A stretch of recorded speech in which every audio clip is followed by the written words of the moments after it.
The next way to create a flat wash is what's called wet on wet.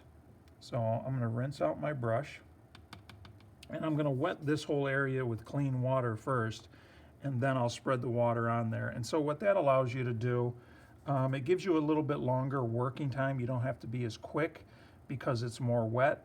The only thing is, with more water that you put on the surface, as it dries, it's always going to dry a little bit lighter because as that water evaporates, or I should say because of more water, the paint becomes diluted. And then by the time it dries, it's going to dry it's harder to get it as dark as this, and it might take you might have to do it 2 times, let it dry, and then do it again in order to get the same degree of darkness that you get here. But for some people, it gives them more working time, and you don't have to be as nervous about working so quickly and doing the wet on wet method. So what I'm going to do, this center one, I want to make this like a blue-green color. So first I'm going to restore my blue, get a little bit more blue in here, make that a little bit more intense. And this, with doing the wet on wet, my paint doesn't have to be as fluid here because it's going to be fluid here. So I've got my blue, and then what I'm going to do is just take a little bit of yellow and throw it in there just to make it a little, push it towards green a little bit, make it blue-green. And if you wanted to make it a little bit deeper, you could always throw a little bit of red in there. Throw some red over here. Some people like that. Changes it up just a little bit. Okay. All right. So now I have my 2 cups of water. So I'm going to rinse out my brush here. And then I'm going to take some clean water and spread clean water on here, even though I still had a little bit of color on my brush, but that's okay because that's the same color that we're going to use. Must not have rinsed it out really good. So spread the water nice and even. I don't know if you can't really see the sheen, but I'll tilt the board so you can kind of see the sheen a little bit. There it is. Okay, so you want an even sheen to it. You can kind of let it soak in a little bit. Make sure you kind of spread it around, that it stays nice and even.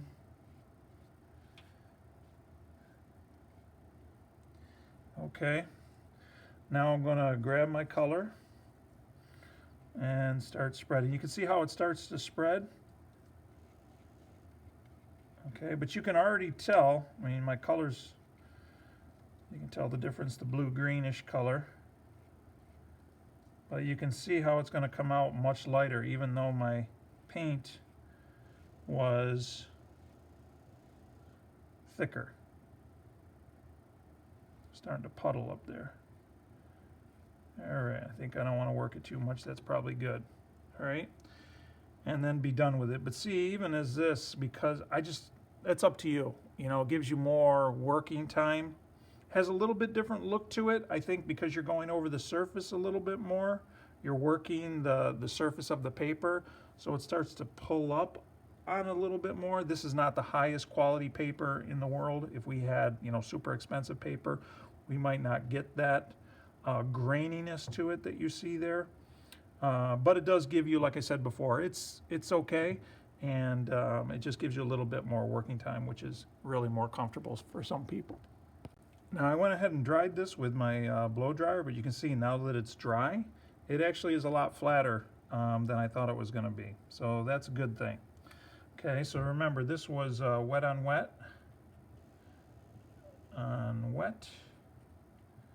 and this over here was wet on dry. You don't necessarily need to label this. I'm just kind of reinforcing what we did here. And I think what I'm going to end up doing is doing another layer on this, because I want this dark for what we're going to end up doing with these. This is not simple practice. We're going to do a neat little thing to make this fun. But so I'm going to show you how to redo this. I probably got enough paint here, I guess. I don't know how much darker it's going to be. I could redo it. make it a little bit darker. Let's grab some more blue paint. I've already got some yellow on here. Maybe not enough. Get my brush really dry because I got to dip into my yellow. I'm already starting to contaminate my yellow.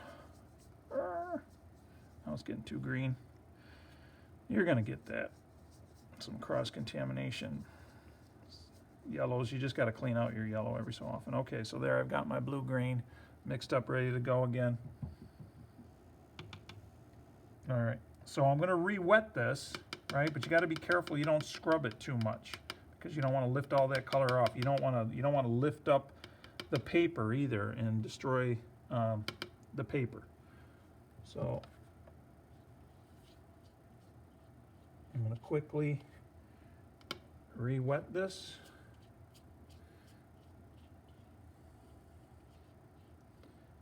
And you can see it started to lift some of the color off right there. Okay, I don't want to do too much to it.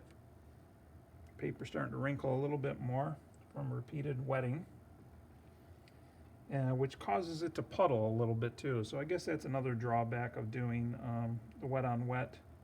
Again, with a higher quality paper, we wouldn't have these issues quite as much. But lifting it, you know, it did lift a little bit of the color, and you can see it got a little streaky. Okay, but let's see if it all evens back out by the time we end up, you know, drying it and so forth. It may even back out like it did before. Everything's kind of flowing nicely together. A lot of times that's the thing with watercolor. When you first put it on, you're like, oh, it's all splotchy and everything. But if you let the water do its work, okay, just last couple little strokes to kind of even it out. It is because it's wrinkling up. It's kind of puddling up in some areas there a little bit. There's not too much I can do about that. But I'm going to take that and we'll hit it with the blow dryer and see how it evens out. Maybe I'll do that right on camera. Hopefully I don't blow any of those little drips around. I should probably get those drips because that blast of air could shoot those out onto my paper.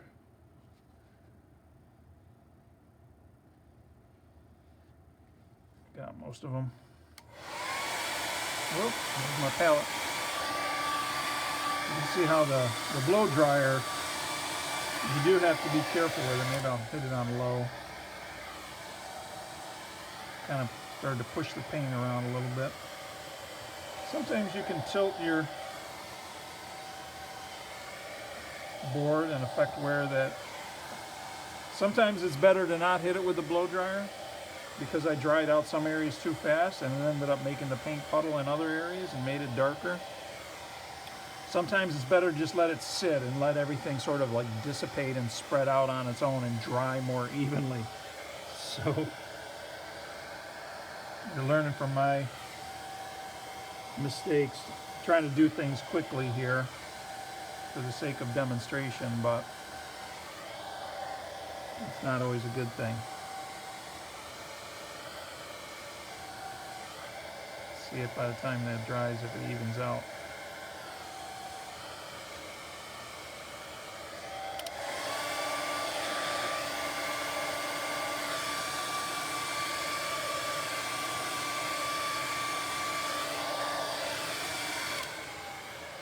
Not really. But hey, we live and learn, and just something to show you.